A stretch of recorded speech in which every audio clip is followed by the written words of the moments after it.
The author has inferred and cautioned that we shouldn't let this perfect become the enemy of the good, where author indicated as a progressive that Obama, Sanders, Clinton, Lewis, Capps, and Solid Carbajal are the symbol of perfection.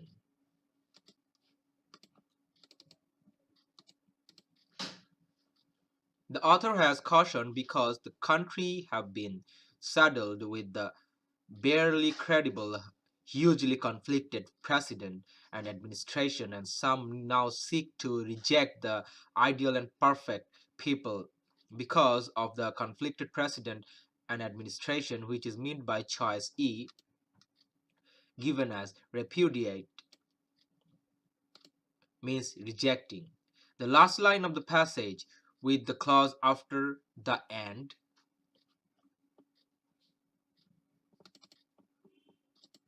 with the clause after the end in this sentence makes us predict this decision.